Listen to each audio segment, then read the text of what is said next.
the truth of the matter, and you said it so well, Dr. Vibe, there are countless Black, African/Caribbean students, international students who are here in our cities who are struggling.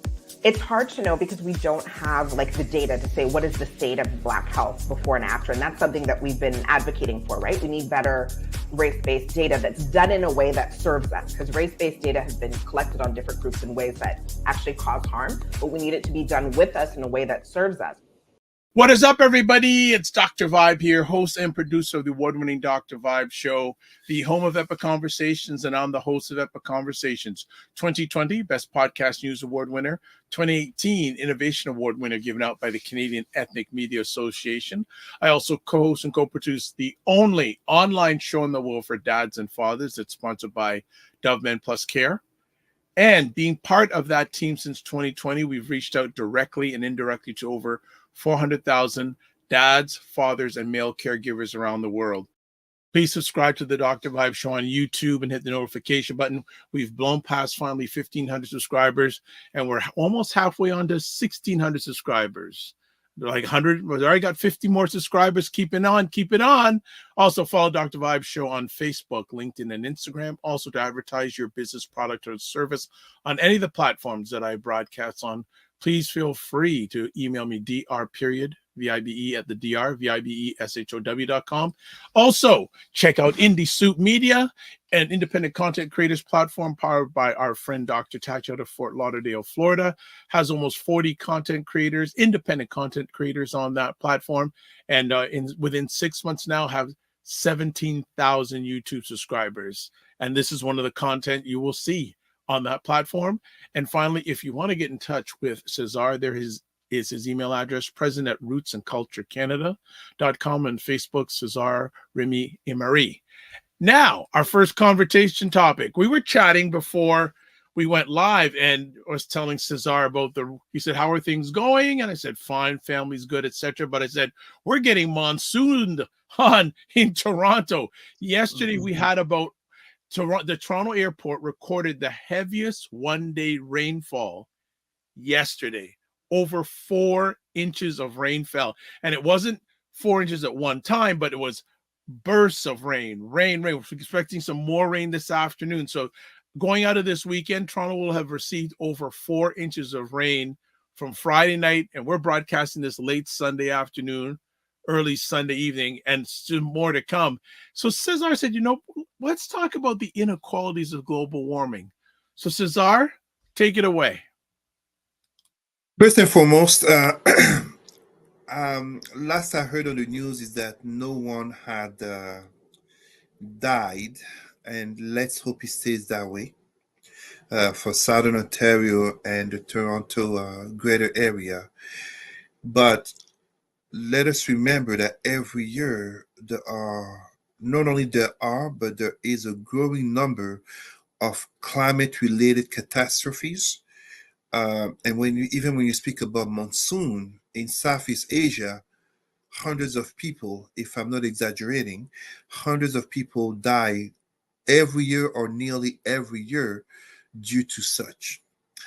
As a Pan-Africanist, I've said this years ago. I think the first time I said this was in 2017 during a conference in Montreal, in which I said, the Pan-Africanism of the future, Black consciousness of the future, cannot move forth without more and more speaking about the environment, more and more speaking about global warming, climate change, from denouncing the fact that so many companies, corporations had an interest in the denial of global warming. And unfortunately, we still hear people today who try to deny global warming. And yet, even Western institutions that one could think would have an interest in global warming, such as the IMF, the World Bank, etc., even those institutions are coming to recognize that not only global warming is a fact, and let's be honest here from the start. We are not talking in terms of global warming in terms of natural cycles of the earth. We're talking about the Holocene provoked global warming. Holocene, aka human stage of earth evolution, the Holocene age in which we live in, aka humans, at the top of the species, if you want to put it that way.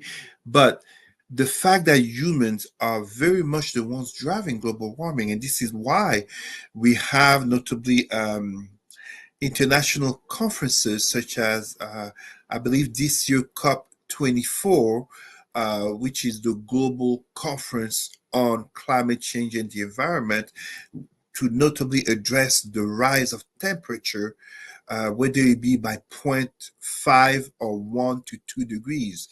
If I'm not mistaken, July has been the hottest month recorded since they record temperatures mid to end of the 19th century. So when we talk about the inequalities of global warming, we have to really be clear. People in the so-called global south, and I'm saying so-called because, I mean, China is in the south, but and Russia likes to pretend it's part of the global south, but it's quite up north. But people of the global south, and you understand where I'm going, Africa, the Caribbean, um, Brazil, are the ones who will be most affected. I did mention Southeast Asia, and they will be more affected. When we do have the rains that we have, such as in Toronto this weekend, we must not forget. I mean, I don't like him today. I'm not a fan of him today, but I think it was 30 years ago. He said something about George Bush not liking Black West. Katrina, the flooding of Katrina, the tsunami.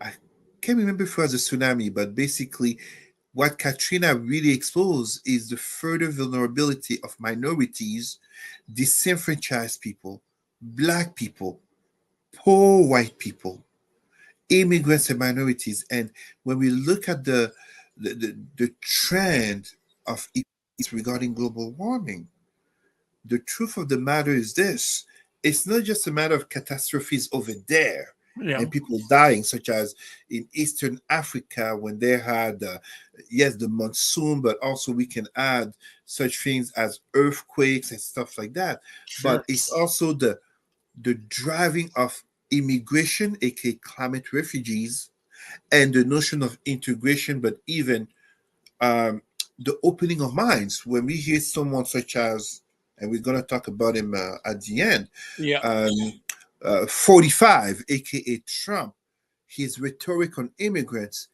Well, nobody likes to leave their own country out of their own free will. What climate change is doing, it's impacting more poor countries, countries of the South, people who are poor, women and children. And as such, it will also have an impact on immigration. Climate refugees are something very real. You have some islands of the Pacific that are basically, I can't remember, why am I thinking of, uh, mistaken, someone can verify this, Fiji or Tahiti, but there are some Pacific islands that are borderline condemned already. Last year, the fire in Hawaii, yes, it's a fire, but when you add the amount of fire, the smoke, it's kind of like what happened last year in was it Alberta and Yukon, the fires that spread so much that all the way to New York and Yes. Chicago, the sky was red and the smoke could be, the air quality went down. So yeah. Wow. Thank you for that full analysis. Yeah, it just seems that it's becoming more and more of a challenge because it's hot everywhere these days, man. It's It's hot. hot and hotter. Yeah, hot and hotter. And we're not talking here because you see, I didn't go in details, but when from an EDI lens, you look at the intersectionality of this, you also look, I address the intersection determinants of how the environment will play a big factor in terms of people's healthcare, in terms of people access to quality healthcare, in terms of even how do you call the organ sanity of people. So I give an example. This is not related to climate change, but it had an impact on climate change. 1986 Chernobyl and the impact that it can have on the air quality, the environment, and decades later, the mutations that can come upon humans, but also animals and plants and vegetation. We have to be, I'd like to invite our people, Black people and allies from all over the world, to start to pay a little bit more attention to uh, environmental news. It's not just an out of the ordinary rain where over a weekend you can have the normal expected rains of a month or for 3 months.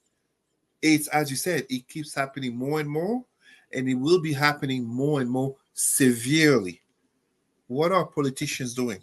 But also, what are people willing to do to help to curb the trend? Primetime Saturday with Aisha and Lala. Join Aisha K. Staggers and Laura Lala Key as they cut through the chaos and make some sense of the nonsense in American news and politics. Where is your getting out there and doing everything that needs to be done to get this man in office? Because I don't see it. Sharp insights, bold opinions, and a touch of humor. It's the show that keeps you informed and entertained. Only when it fits their benefit. Exactly. Don't miss Primetime Saturday with Aisha and Lala. Tune in and stay ahead of the headlines. Canada's French language and its impact on newcomers, students, and elections. Cesar, you caught me out of the blue on this one. So I need to know, why did you want to bring this one to the front today? Well, this is an important topic for people in Canada. And I don't want people to think because they read French language and automatically they think Quebec. No, the province of Quebec. That's not it at all. This is literally, this came out maybe 2 days ago because I'm going to share it tomorrow to senior leaders across the province. This came out, I believe, on Friday or Thursday from the government. And I think, I can't remember the name of the minister. I really am sorry about that. But Canada has basically taken on the incentive to ease the coming to Canada of French language speaking students Okay. and the families in order to, how can I put it, to maintain the nature of what Canada is as a bilingual country. This is part of an effort to literally keep French language going because majority of newcomers who come to Canada are Anglophone speaking. Yep. So easing the path for these newcomers will come from specific countries. This is not from anywhere in the world. They have to come from I believe in English you say as well, the Francophonie, the organization basically of the International Organization of Francophonie, so French-speaking countries Yep. that are members. So when I say members, you look at, for example, Northern Africa, people will come from Tunisia and Egypt are eligible, but not people from Algeria, because Algeria is not a member of the organization of the International Organization of Francophonie. So this is an important conversation because it also aims at bringing back or renewing life, if I can put it that way, in small cities such as in Ontario, Cornwall. So Cornwall, where I have an office, has seen a boost of Francophone, not French, but Francophone Africans, notably from my birth country of Cameroon, an influx to basically bring dynamism and, of course, Of course. Bring up the birth rate, because just as every other Western country, there is a matter of birth rate issue in brackets in the white population, truly. And this also to address another topic, which is the labor force. The labor force, notably in terms of, you know, manual labor slash blue collar work slash uh, entry level type of work slash agriculture slash serving slash um, hotels, etc., etc. But of course comes the questions of integration and notably elections. In a Canada where, looking at statistics, um, there is a potential blue wave by Mr. Pierre Poilievre and the Conservative, who are not the most open to immigration. We can argue, we can disagree on the numbers of newcomers that the Trudeau government wants to bring into Canada. The number, if I recall, was up to 500,000 uh, in that ballpark figure a year. Uh, I'm probably exaggerating because 500,000, but I mean, uh, uh, basically, what conservative would deem too much. And as such, when we look at this question regarding French language newcomers, it's not just in terms of Quebec, the province of Quebec wanting to have its own word, official French province. So Quebec is the official French province. New Brunswick is the official bilingual province. People tend to think, but Ontario technically is not a bilingual province. Ontario has Ottawa, which is a bilingual city, but the province itself, and I hope I'm not misleading anyone or I hope I'm not wrong here, you are expected, you can expect, no, you are entitled to ask for French services, but there is no guarantee that you will be served in French.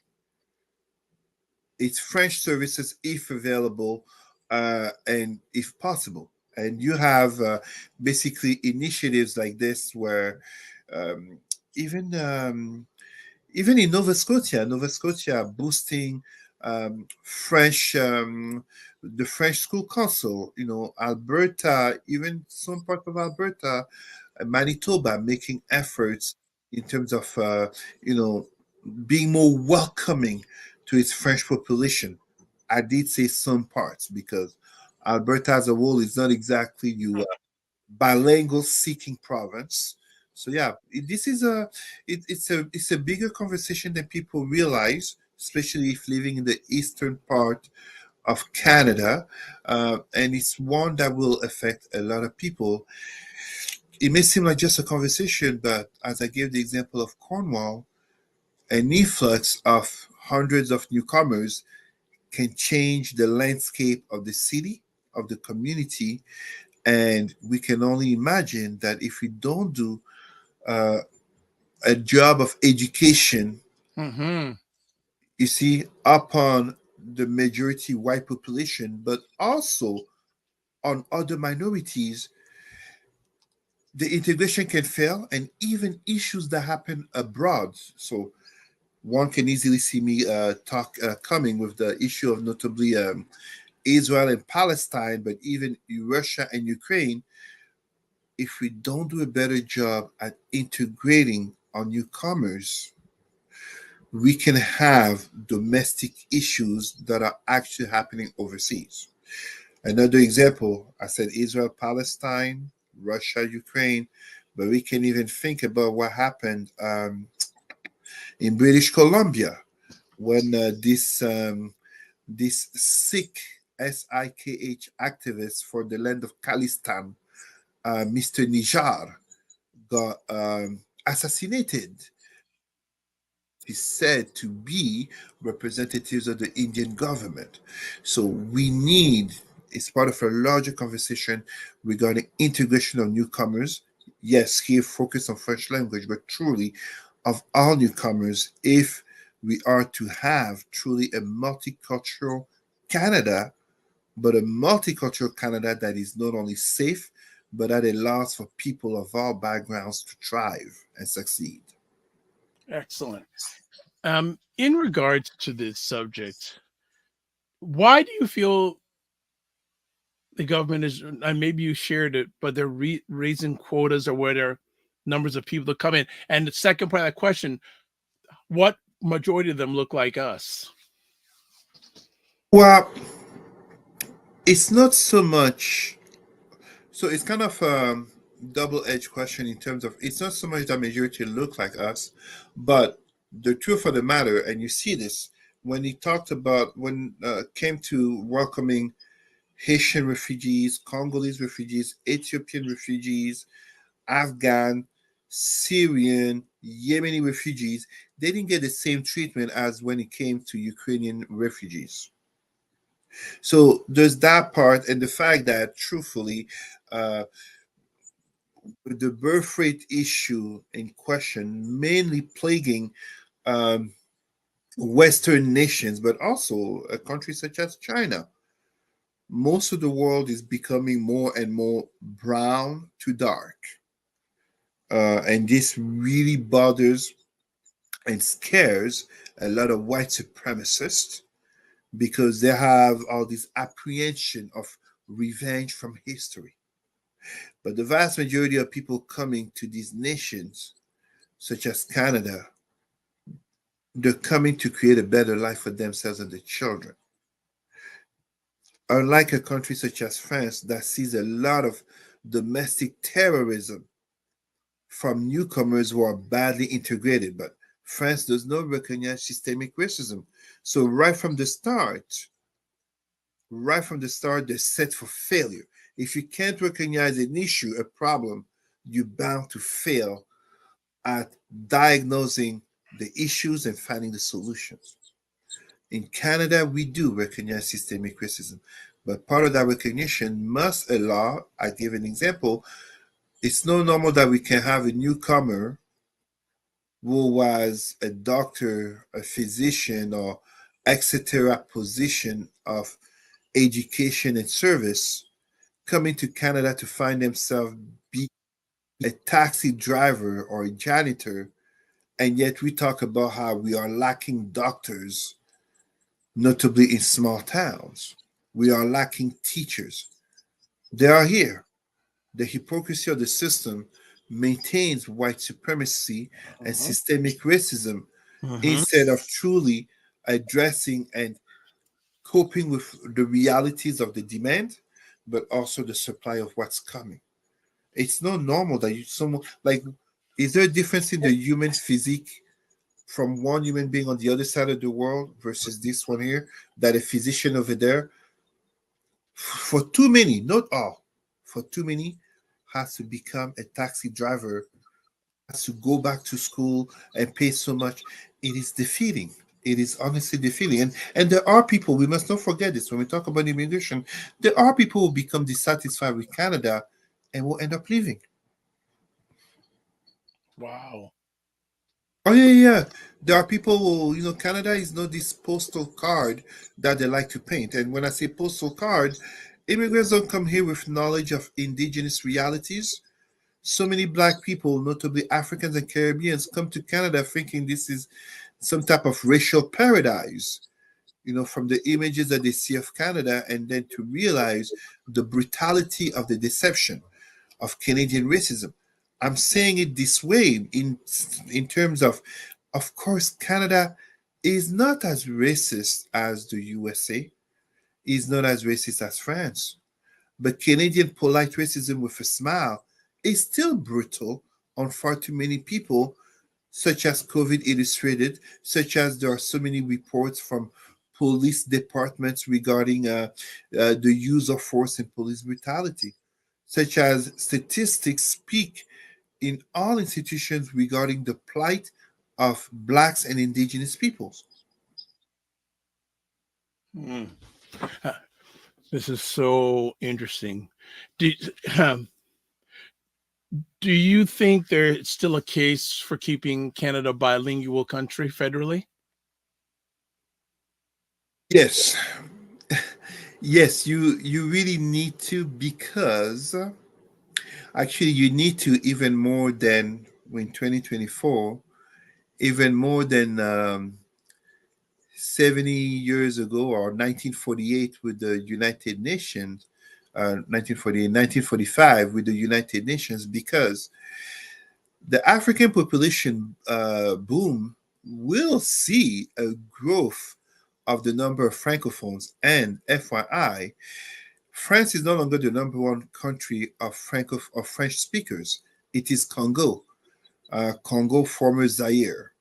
Mm-hmm. Um, Canada, from a strategic lens that wants to be a player on the world stage, has everything to gain from being able to sit at tables of Anglo-Saxons, such as the table of the Five Eyes, from a geopolitical, military, and intelligence lens, aka the Five Eyes, USA, England, Canada, Australia, New Zealand, um, but also to be there at the table where of francophonie, France, Belgium, Switzerland, so many African countries, but also uh, um, countries that are affiliated worldwide. It becomes a strategic partnership, and at the same time, there are millions of francophones here in Canada. It becomes a problem if, to be French, you feel like you can only live in Quebec. Hmm. It becomes fundamentally a problem, because then you no longer have a democratic country. You end up having a borderline apartheid country. Uh, like I said, the rule of Ontario should be the rule across the nation, where you can ask for French services and rationally expect to be able to receive them. It's the same way as an Anglophone should be able to be served in English, not just in Montreal, because yes, in Montreal, you will be served in English. That's not a problem. But what about Chicoutimi, Saguenay Lac Saint Jean, Mauricie, and Beauce, regions of Quebec, notably regions that are more rural? Well, isn't this part of Canada? Aren't the two official languages French and English? Imagine being, as you, Dr. Vibe, imagine you on a road trip, you have a flat tire or you have an accident, they bring you to the hospital, and there's not a single hospital staff that speaks English. Hmm. I mean, it's we know as Black people, it's already a lot to hope there is a Black person in, notably in a position of power. Mm-hmm. But imagine if in Canada you can't even be serviced in French or English.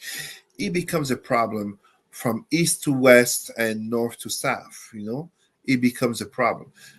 And if you look at it for the United States, more and more Spanish is growing.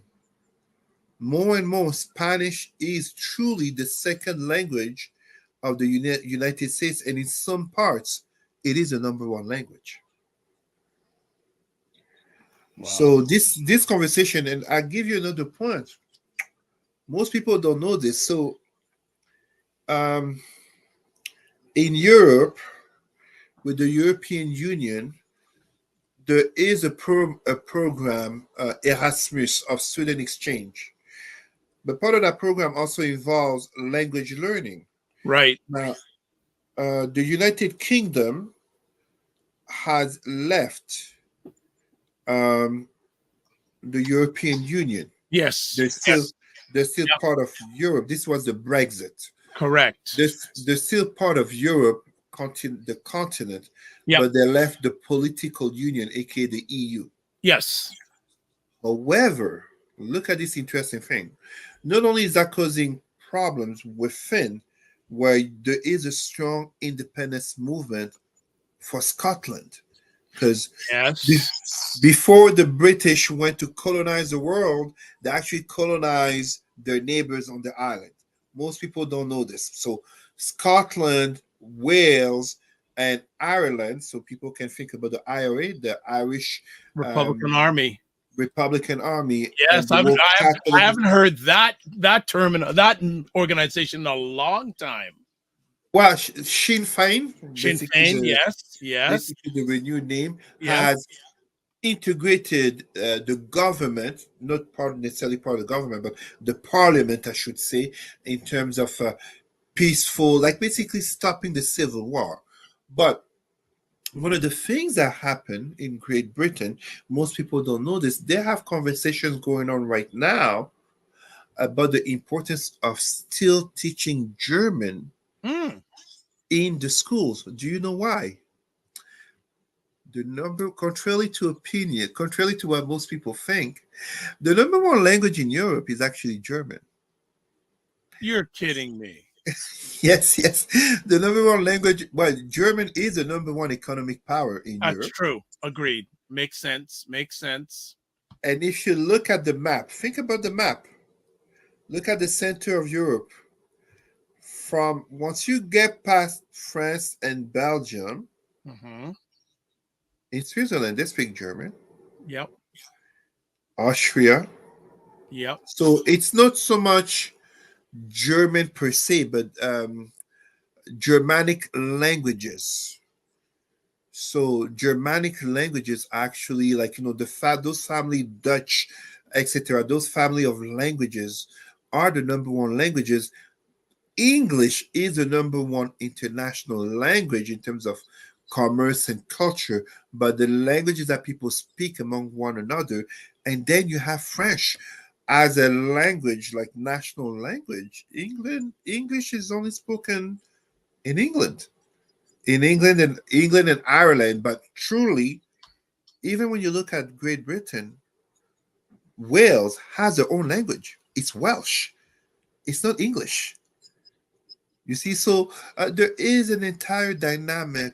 There are dynamics to language and a lot of ramifications to which, in a changing world as we live in, quickly changing world, when we look at demographics, when we look at the issues of employment, when we look at the growing artificial intelligence and the impact it will have on the job market, the labor force.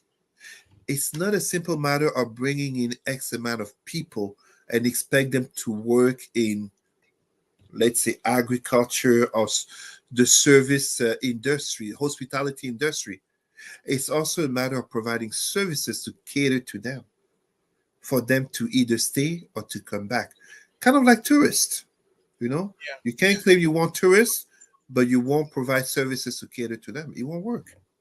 Coming back to the original conversation piece of the French language and the impact, you had said that um, there seems to be a favoring of more new Canadians coming in from French countries. Do you feel there'll be favoritism of French new Canadians that don't look like us compared to look like us coming in from new countries? Well, I would say technically yes. If you look at the bias that can come from uh, public servants, here we can think about the Black Action lawsuit that truly speaks to systemic racism in the public sector. Yeah. But the interesting part is this: there are far less white immigrants from francophone countries that are coming to Canada. Now, it could absolutely change. When you look at the political situation in France with the rise of the far right, it can drive people to migrate, just as south of the border of the United States. If Donald Trump were to win on November 5, I am absolutely guaranteeing you that there will be people, notably Mm. white people, who will migrate out of the United States. There will be people who will migrate out. But in the reality of the world, and we're talking about large numbers. So I give you an example here. Uh, we've heard about thousands of people who die crossing the Mediterranean Sea from Africa to go to Europe. Yep. What we have heard less of is that um, since 2007, 2008, with the the housing bubble and the stock market, etc., crisis, the financial crisis, there have been Europeans who have migrated out of Europe to go live in Africa. Notably, Portuguese will have. Interesting. Absolutely. You see, that you have to pay attention. And I mean, I'm not here to teach you this. You know media far more than I do. But the No, type of narrative that don't sell yourself short, brother. There's a lot of things you educate me on that, and us who watch, that we don't hear about. Like this thing about the French language. Like I said, I you have thought it was a minor topic, huh? right. Like, but it is a major topic. Primetime Saturday with Aisha and Lala. Join Aisha K. Staggers and Laura Lala Key as they cut through the chaos and make some sense of the nonsense in American news and politics. That's not a big enough sample to even say that this is representative of anything. Sharp insights, bold opinions, and a touch of humor. It's the show that keeps you informed and entertained. Those polls have you thinking, oh, I don't need to go there. Don't miss Primetime Saturday with Aisha and Lala. Tune in and stay ahead of the headlines. Final up this week, Democratic National Convention in Chicago. What does Cesar have to say? I think it's something that I will be watching from. I will be at the hotel. I'm going to be gone for a few days. And I think that we kind of look at this Democratic National Convention as like a Star Wars movie. The Empire Strikes Back, and then the Return of the Jedi, aka the Return of Hope. This is pretty much what Kamala Harris symbolizes. I remember 2008 when, as part of the international volunteers for the Obama campaign, it was really a campaign claiming to be about hope and change.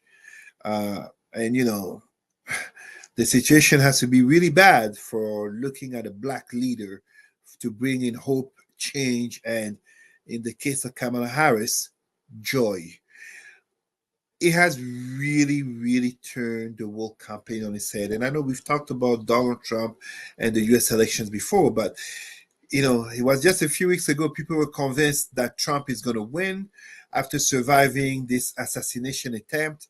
And yet, and you know, honestly, kudos to him, Joe Biden withdrawing from his own re-election, Kamala Harris coming in and really uplifting the democratic feelings regarding this emotion beyond the message of Joe Biden to save democracy, but truly kind of a referendum on Trump, but also a historic moment to elect the first Black female president of the United States. If I can make this parallel, because I know I've made it, I did it with Obama. One of the things people have to understand, when Obama became president in 2008, for many people, notably African American, it was kind of like a prophecy, as it was 40 years after the assassination of Reverend Martin Luther King, our precious leader. 40 years because of thinking, you know, the Bible, the 40 years of Moses, aka fictional story, everybody. It's a fictional story, it didn't happen. But here, when Obama became president, I don't think people realize what it actually meant. And I remember, I can't remember if it was on the show, but I've explained it a few times.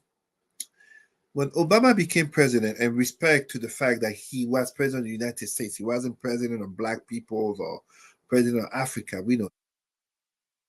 It had been 2008, it had been since the 6th century before our common era that a Black man had not been seen and recognized as a primary global leader since the fall of Kemet at the hands of um, the Persian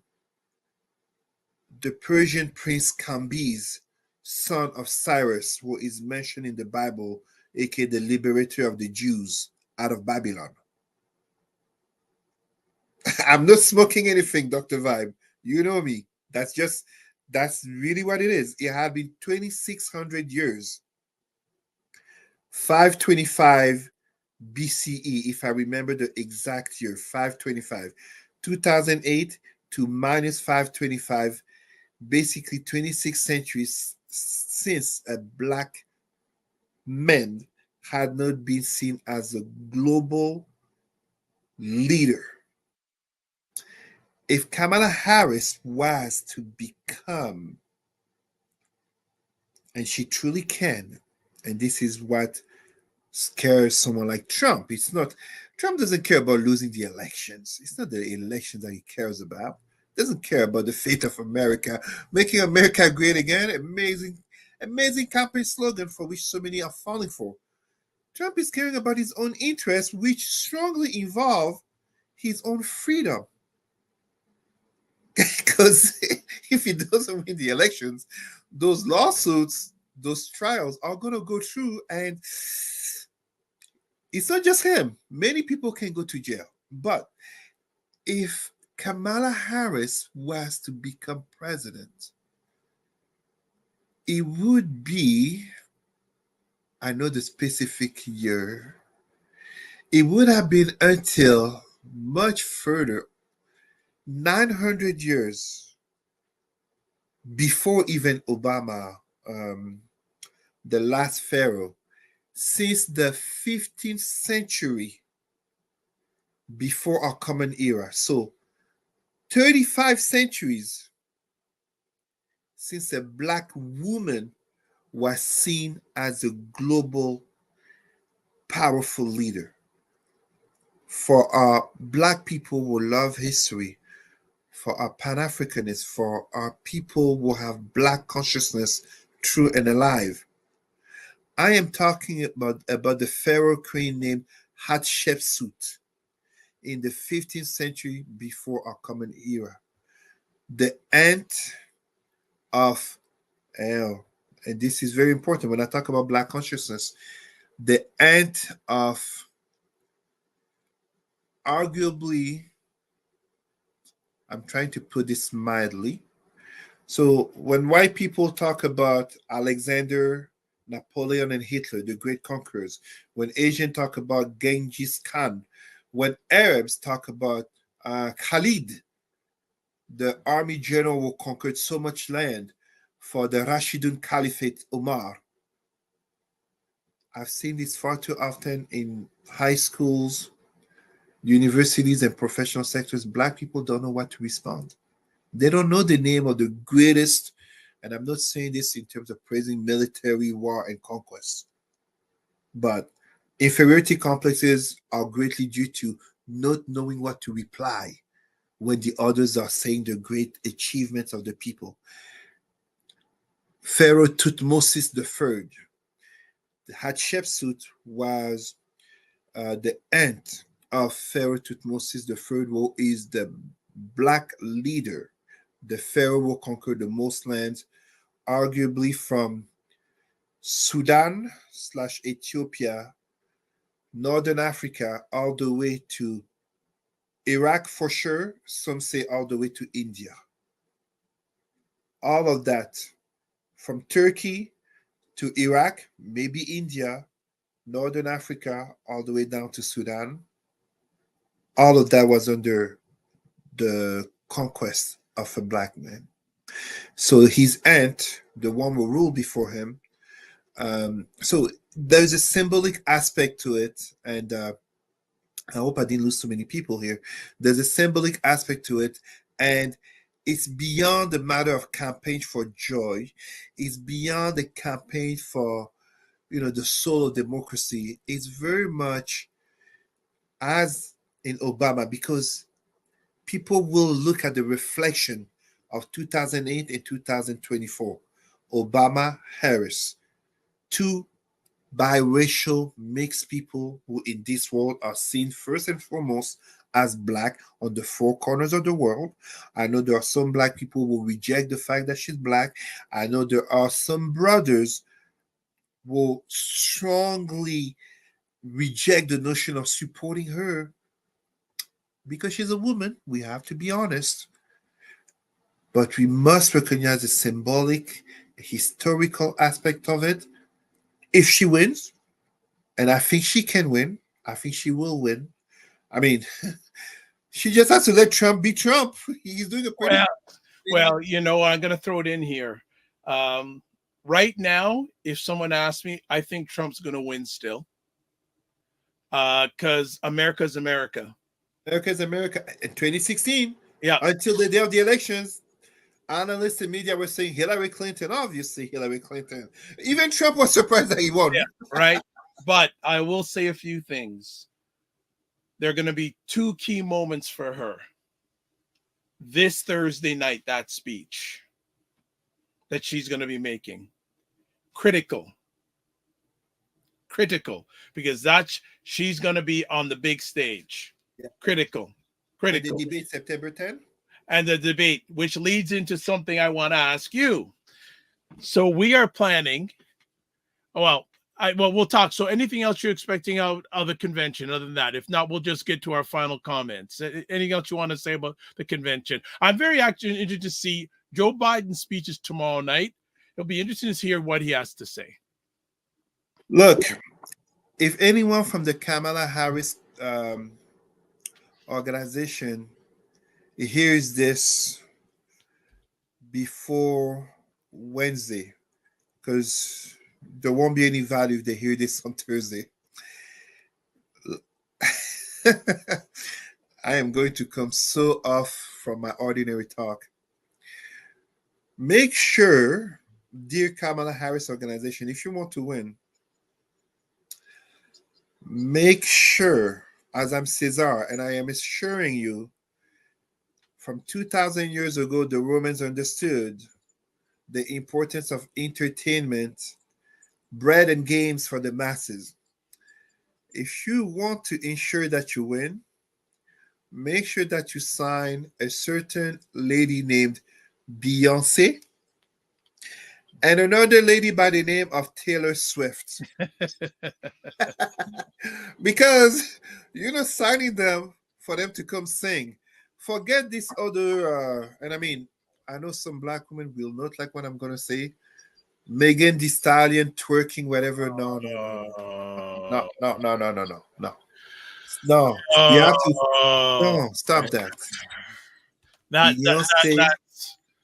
No, absolutely. Megan Thee Stallion twerking is like the Republican bringing Hulk Hogan to rip off his shirt. Well, here's some updated stuff here now. 20. Okay, so I'm just reading a story on the Tennessean. Okay, Beyonce clears freedom song for VP Harris. Yes. So, with the answer remains uncertain, here's what we know about each singer's political track record. There's a picture. There's a picture of. Yeah, there's a picture of Beyonce and Kamala Harris together. She's performed at Taylor Swift has supported Harris's VP before. There's time for to make DNC even with tour. So very astute observation, Cesar. Very and I mean Taylor Swift is notably she's a Democrat. There was already talk about her performing for Joe Biden, but it's to bring them to the national stage. Like Hillary Clinton tried to do. Yeah, kind of like it's not for the musical or entertainment aspect. For the women to come out and vote and support, because 45 has disenfranchised so a lot of and I'm not on any side here, but calling Kamala Harris the B word all the time, that's not a good look, baby. And it's not just that. in that debate September 10, like she said, she knows how to deal with people like Trump. It's the prosecutor versus the felon. You need to remind this woman. Well, but This man has borderline raped a woman. but Sexual assault. he's got to stay on topics. If he starts going off like that, But he can't help it.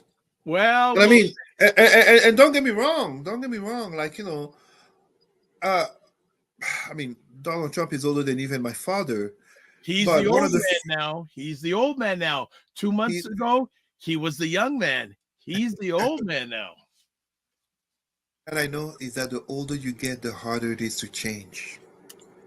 And when you've lived an entire life without being held to accountability, Facts. it is that much harder to change. Facts. It's a And good when point. and when you have a history of being unhinged, That- notably when you stress out, it becomes harder to change, especially when dealing with someone calm and composite who literally has nothing to lose. It's his. Yeah, he has everything to lose. He has everything to lose. Well- Kamala Harris has everything to gain.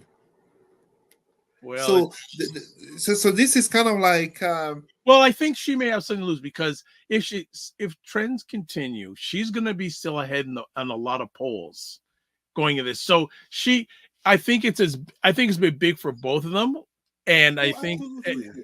but again, it's going to be really, really interesting to see what happens. I think the convention though this Thursday night is her first big moment because she's going to be on a national stage, basically. Absolutely, but you see, Dr. Vibe, let me put it to you this way. They both have everything to gain, which is the White House. True. But in the case of a loss, Kamala Harris is not looking at the potential of finishing her life in jail. True. And the funny thing is, he is to be sentenced in New York court on the 18th of September. So we will see. But I think this week will start ramping up the political viewing in the United States, and it'll be President Felon. Okay, we're done. All right, let's. So as we close out, we were mentioning about the upcoming debate on September 10th, and Cesar, I want to see, are you available on the evening of September 10th? What day is that? I'm not sure. Let me look in my calendar because I would like to invite you to something that it looks like we're going to be doing on the 10th of September. So let me just check this out on my phone at the moment. I think it's I'm not going to guess. Okay, let's see. It's a Tuesday. I thought it's a Tuesday night. We are going to be doing coverage of the debate online. So we'll have the debate on either in the background or maybe we may even have it on here. And we'll be giving our commentary in real time on the debate. So far, coming in, Aisha, Lala, and Jill Jones is probably going to be here. Now we're looking for some international representation. One of the people who says he may be coming is Ryan Knight from ACBN. Would you be interested, if you're available, to join us during that evening? Call it a date. I'll make it. I'm on a business trip. Okay. Do we know what time it starts? Just to make sure that that's a really good question. Let me just to have an idea.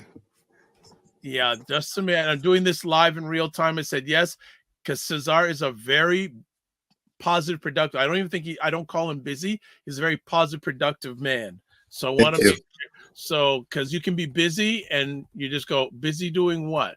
So he's a positive, productive man. 10th debate.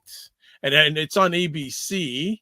I know that for sure. And I think one of the hosts is the same lady 45 was giving a hard time at. Okay. I think so. Let me just do we have a time yet? Do we have a time? It's a 90-minute debate, but they haven't given a start time. Start time. Let me just take a quick look. Start. Oh, come on, computer, my fingers, get it right. Start time.